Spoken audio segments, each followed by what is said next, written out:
कौड़ियों के दाम नीलामी होने वाली है और आपके दिए टैक्स के पैसों से इन बसों को खरीदा गया था, तो गुस्सा तो आएगा भैया।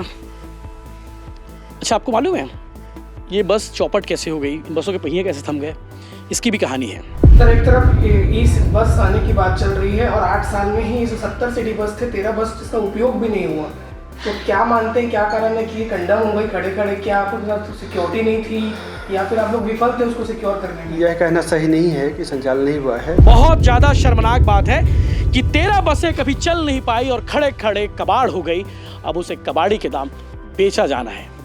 इसीलिए गुस्सा आता है लोगों को, इन अधिकारियों पर, इन जनप्रतिनिधियों पर, कि बताओ यार, मतलब गाली बकने बंद कर रहा होगा ना तब भी आदमी गाली ना बक पाए। आज सर, टेंडर खत्म होने के 1 साल बाद 9 तारीख को कल नीलामी हो रही है, कल नीलाम हो जाएगा। उसके बाद क्या आप लोग की प्रक्रिया खत्म हो जाएगी, ठंडे बस्ते में चला जाएगा कि एफआईआर आप लोग करवाएंगे कि चोरी हुई, क्योंकि नुकसान तो हुआ है? क्योंकि चीजों का ध्यान रखना है, लेकिन गुस्सा आज निगम के अधिकारियों पर बहुत आ रहा है। हम इससे पहले भी रिपोर्टिंग करके दिखाते रहे कि यार इन बसों को यूज कर लो, यूज कर लो, यूज कर लो, बनवा लो, लेकिन इच्छा शक्ति नाम की कोई चीज इन अधिकारियों के मन में कभी थी ही नहीं।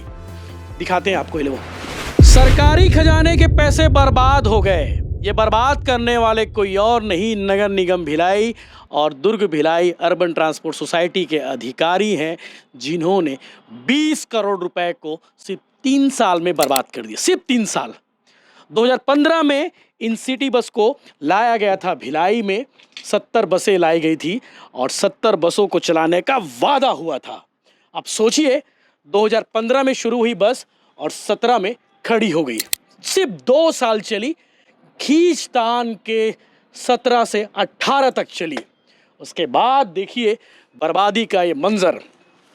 अब आप बोलेंगे भैया ये तो चला नहीं पाए, नहीं, चलाने की इच्छा शक्ति नहीं थी। 70 बसें मिली थी केंद्र सरकार से, सेंट्रल गवर्नमेंट ने पैसा दिया था। देश में बनी थी मोदी जी की नई सरकार 2014 में और 15 में इन बसों को हरी झंडी दिखाई गई तत्कालीन शहरी विकास मंत्री, केंद्रीय विकास मंत्री वेंकैया नायडू जी। वो तारीख मुझे याद है, वो दिन भी मुझे याद है, वो जगह भी मुझे याद है जब उन्होंने हरी झंडी दिखाकर दुर्ग भिलाई रायपुर तक सिटी बस दौड़ाई थी। बड़ा सुकून था, बड़ा मज़ा आ रहा था उस समय, बड़ा अच्छा लग रहा था कि भैया अब ऑटो वालों के जो रेट बढ़ोतरी है उससे थोड़ी राहत मिल जाएगी, किचकिच से राहत मिलेगी, हर 2 मिनट में सिटी बस मिल जाएगी। दुर्ग से, भिलाई से रायपुर जाने वाले जो एयरपोर्ट वाले जो लोग होते थे, उन्हें भी अच्छा लगने लगा था कि बढ़िया एसी वाली बस आती है और कुछ घंटे में आपको एयरपोर्ट छोड़ देती है। लेकिन सब कुछ बर्बाद कर दिया, सब कुछ तबाह कर दिया। सारी बसें कंडम खड़ी है, सब के सब बसें। 2015 में इन बसों को लाया गया था और 2017-18 उसके बाद इन बसों के पहिए थम गए। उसके बाद एक एक करके कभी बैटरी चोरी हो गई, कभी टायर चोरी हो गया, सीट चोरी हो गए, कुछ भी नहीं बचा है अंदर। आप देखेंगे तो चलिए दिखा ही देते हैं। अब आपके मन में सवाल हो गए कि यशवंत साहू जी, आप इन बसों के बीच में क्या कर रहे हो अचानक? ना दिन है, ना तारीख है, ना कोई मोहलत है। तो भैया आपको बता दूं कि शुभ मुहूर्त आ गई है इन बसों को कबाड़ में नीलाम करने की। कल 9 जनवरी की तारीख है और 9 जनवरी की तारीख को तय की गई है कि इन बसों को नीलाम किया जाएगा। और नीलामी भी कैसे की जाएगी भी सोचिए, कौड़ियों के दाम पे। ये बस कौड़ियों के दाम ही बिकने वाले हैं। 20 करोड़ रुपए कम नहीं होते हैं।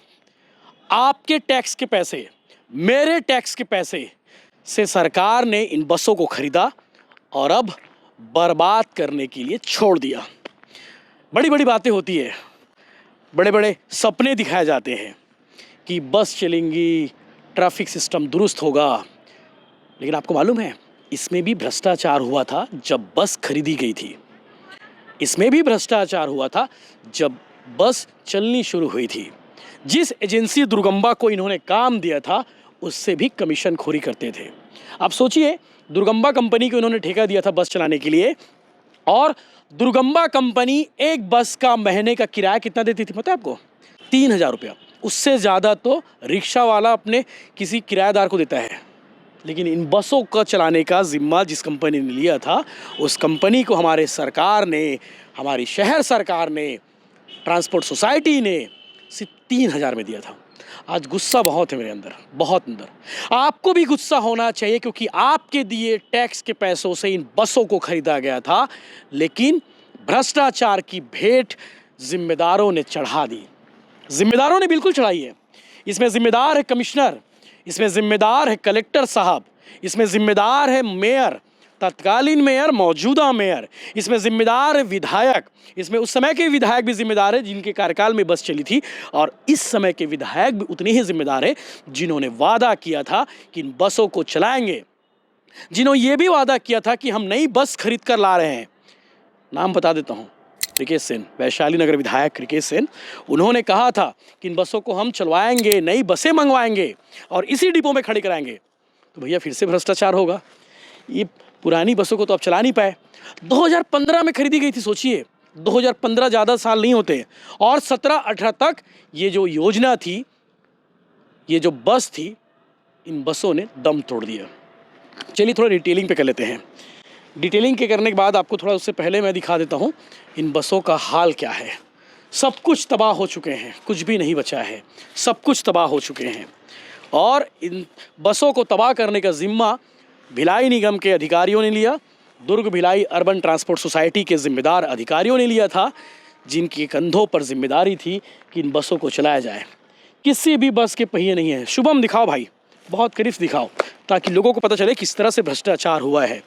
अभी मस्त डिपो में खड़ी है। 70 बसें थी और 70 बसों को लाया गया था दुर्ग भिलाई की जनता को सवारी कराने के लिए, ताकि उनकी यात्रा सुगम हो सके। 13 बस कभी सड़क पर नहीं चली, पता है आपको?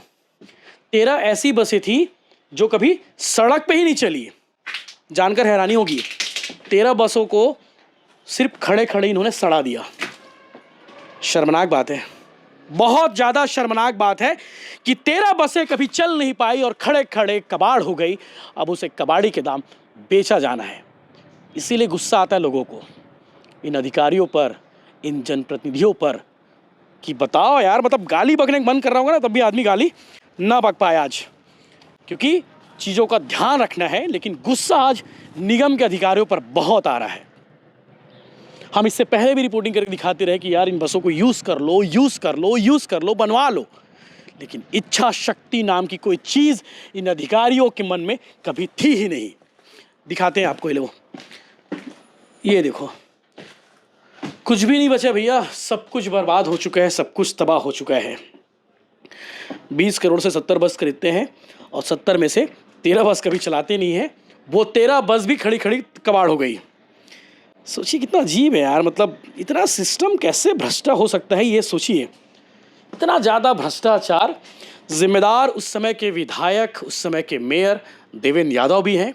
जिम्मेदार उस समय के नगरीय प्रशासन मंत्री, शायद मेरे को याद नाम है कि अमर अग्रवाल साहब, शायद उस समय के तत्कालीन नगरीय प्रशासन मंत्री डॉक्टर शिव कुमार डहरिया भी जिम्मेदार है कांग्रेस सरकार के।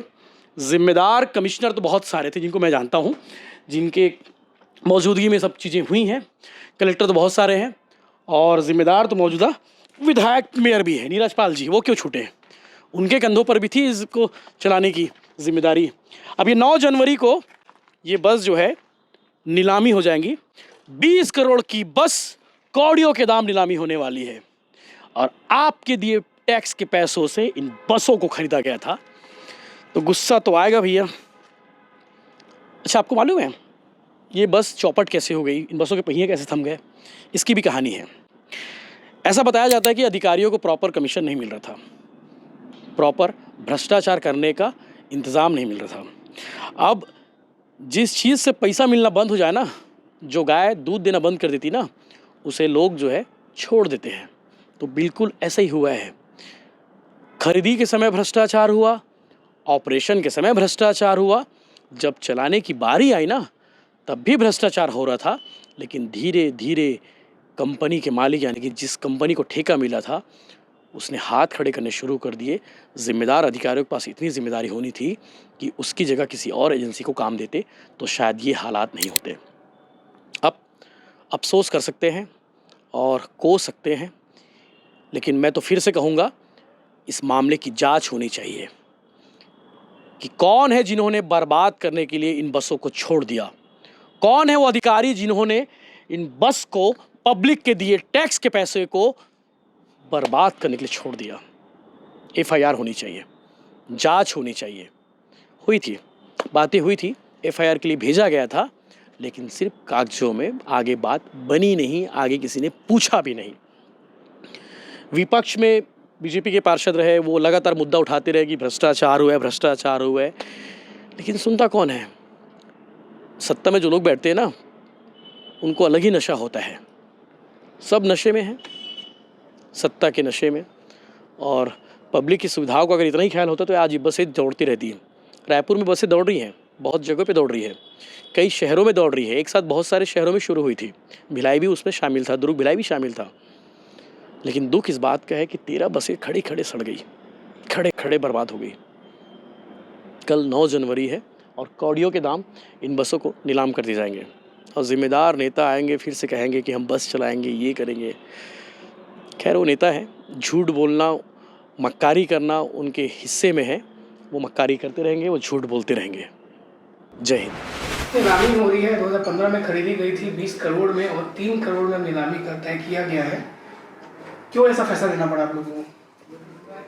देखिए, ये 2015 में बसें परचेज़ की गई थी और 2020 जो कोविड-19 के कारण लॉकडाउन करना पड़ा, उसके पहले तक ये लगातार संचालित थी और कोविड लॉकडाउन पीरियड में ये बसें संचालित नहीं हो पाई और इसी अवधि में जो निविदाकार थे, जो संचालित कर रहे थे, जगदम्बा करके उनका नाम था, उनका निधन हो गया और निगम द्वारा कलेक्टर महोदय की अनुमति से उसका एसडी राशि राजसात किया गया और 2001 में टेंडर करके जो पूर्व में संचालित एजेंसी थी रिलायंस टूर एंड ट्रेवल्स, इनको संचालन का दायित्व सौंपा गया था, लेकिन इनके द्वारा ठीक से कार्रवाई नहीं किया गया और बसें संचालित ठीक से नहीं की गई, रखरखाव ठीक से नहीं किया गया।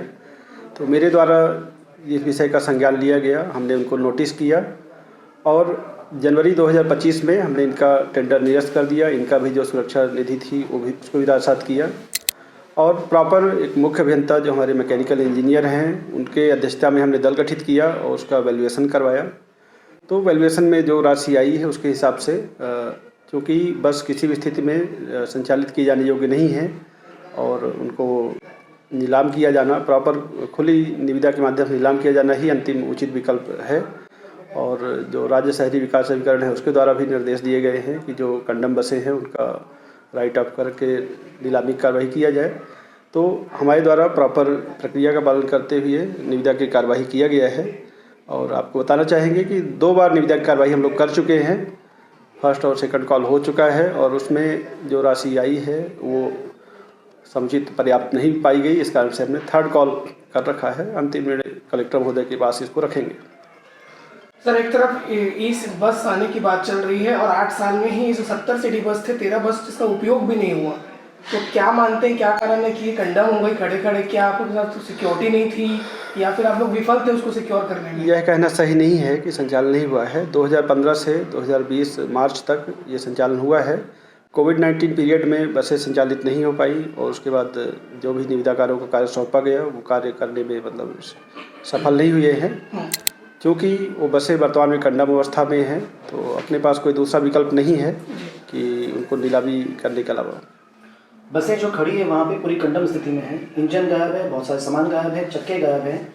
तो क्या किसी को जिम्मेदार ठहराया जा रहा है, किसी विभाग को उचित कार्रवाई इसके लिए की जा रही है या फिर कर्मचारियों से वसूली का कुछ प्रयास किया जा रहा है? देखिए, जनवरी 2025 में हमने रिलायंस टूर एंड ट्रेवल्स का निविदा निरस्त किया है और जो टेंडर कंडीशंस है उसके अनुसार संबंधित रिलायंस टूर एंड ट्रेवल्स के ऊपर ही जिम्मेदारी थी, तो उसको हमने डिमांड नोटिस ही भेजा हुआ है ऑलरेडी। इसके अलावा सुरक्षा का जिम्मेदारी जो कंडम बसें की सुरक्षा, पूर्व में एक यहाँ साडा सुरक्षा गार्ड करके एजेंसी संचालित थी और कहीं ना कहीं उनके द्वारा भी लापरवाही किया गया है, तो उनका भी हमने निविदा समाप्त कर दिया है। नया एजेंसी वर्तमान में संचालित है। इसके अलावा जो भी व्यक्ति चोरी में शामिल रहे हों, हमारे द्वारा पूरा सभी गाड़ियों का, जो भी 69 बसेस थी, एक एक गाड़ी का एक एक पार्ट का पूरा लेखा जोखा मुख्य अभियंता की अध्यक्षता में जो वैल्यूएशन कमेटी बनाई थी उसमें लिखा है कि क्या है क्या नहीं है। तो ये समस्त जानकारी संकलित करते हुए संबंधित थाना प्रभारी को हमने भेजा हुआ है उनके द्वारा जो भी जानकारी अतिरिक्त चाहा गया है वो भी अपने पलाश वैद्य है, प्रभारी उप अभियंता, उनके माध्यम से भेजा है। और भी यदि पुलिस विभाग द्वारा कोई जानकारी चाहिए जाएगी तो बिल्कुल उनको उपलब्ध कराया जाएगी। सर, एक सवाल जो उठ रहा है भाजपा विपक्ष की तरफ से, जनता की तरफ से भी, कि 20 करोड़ में लिया गया था बस और उस 15% में बस उसको नीलाम किया जा रहा है। जनता के टैक्स के पैसे से कहीं ना कहीं निगम का राजस्व बढ़ता है, तो क्या आप नहीं सोचते कि ये उसका नुकसान है या फिर वेस्ट करना हुआ? इस पे प्रक्रिया का पालन करते हुए कार्रवाई की गई है। 3 करोड़ कुछ रुपए उसका वैल्यूएशन आया है और हमने 2 बार ऑलरेडी निविदा जारी कर रखी है, जिसमें राशि काफ़ी कम आई है, इसलिए हमने तीसरी बार कॉल किया है। तो ये खुली निविदा है, इसमें कोई पार्टिसिपेट कर सकते हैं और उसके पश्चात अंतिम निर्णय कलेक्टर महोदय लेंगे। जानकारी सामने में आई कि अब तक FIR नहीं हुई है। पुलिस प्रशासन का कहना यह है कि पर्याप्त जानकारी उनके पास नहीं सौंपी गई। क्या है विषय? नगर निगम से विगत 2 महीना पहले हमने पूरी जानकारी के साथ थाने में हमने रिपोर्ट किया है और अभी तक उनके द्वारा ऐसा कोई निर्देश प्राप्त नहीं हुए हैं जिनकी यदि कोई जानकारी अप्राप्त है या नहीं है तो वो हमसे मांग सकते हैं, तो हम उनको वो उपलब्ध करा देंगे। क्या संबंधित सारी जानकारी जो आवश्यक थी निगम ने वहाँ पर सबमिट की है? हाँ, पुराने जितने भी बसें हैं और उनके संबंध में जितने भी पार्ट्स मिसिंग हुए हैं या गायब चोरी हुए हैं, इसका वैल्यूएशन हमने PWD E&M से कराया था और उनकी जो भी कॉपी हमको प्राप्त हुई है वो कॉपी हमने उनको उपलब्ध करा दी है। रिलायंस टूर एंड ट्रेवल्स की अमानत राशि रात-सात की गई थी, तो लगभग कितनी राशि हो रही होगी? लगभग 5 लाख के आसपास में है।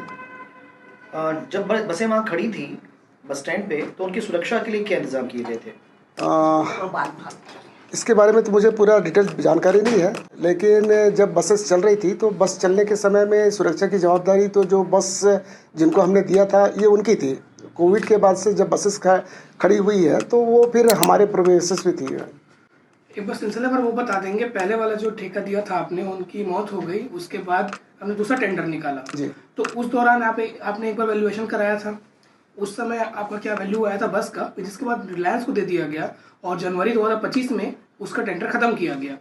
तो एक बार आप बता देंगे कि उसके बाद से जिम्मेदारी आप लोगों की थी वहाँ सिक्योरिटी की, बसों की? नहीं, बस जहाँ तक सिक्योरिटी की बात है कि जब बस हमारे पोजीशंस पे आ गया तो फिर वो हमारी हो गई है। जब तक हमने उनको दिया था तो ये सिक्योरिटी सब जवाबदारी जो बस चला रहा था उनकी थी। तो 1 जनवरी 2025 से कुछ ऐसा इंतजाम आपके द्वारा किया गया निगम के द्वारा सुरक्षा के लिए?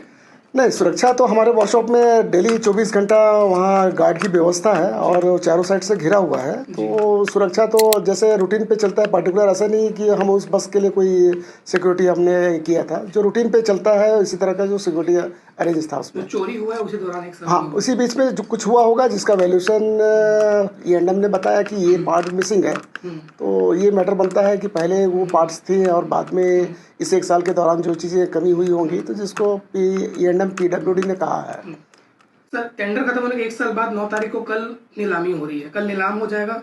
उसके बाद क्या आप लोग की प्रक्रिया खत्म हो जाएगी, ठंडे बस्ते में चला जाएगा कि FIR आप लोग करवाएंगे कि चोरी हुई, क्योंकि नुकसान तो हुआ है? नहीं, देखिए, हमने FIR से मतलब होता है कि शासन या थाने वाले वो आके हमसे जो भी जानकारी मांगेंगे कि FIR के लिए और क्या क्या प्रक्रिया करनी है तो हम उसको पूरा करेंगे। हमने तो उनसे निवेदन किया है कि हमारे ये पार्ट्स चोरी हो चुके हैं, तो आप उनके संबंध में जो भी व्यक्ति है उनके खिलाफ में जो भी कानूनी वैधानिक कार्रवाई है वो कार्रवाई कीजिए। जानकारी तो नहीं है, फिर भी एक रफ आइडिया है, लगभग 7 करोड़ रुपए के आसपास में आई थी। और अभी इसकी वैल्यूएशन क्या आई है? अभी इसकी वैल्यूएशन 3 करोड़ के आसपास में।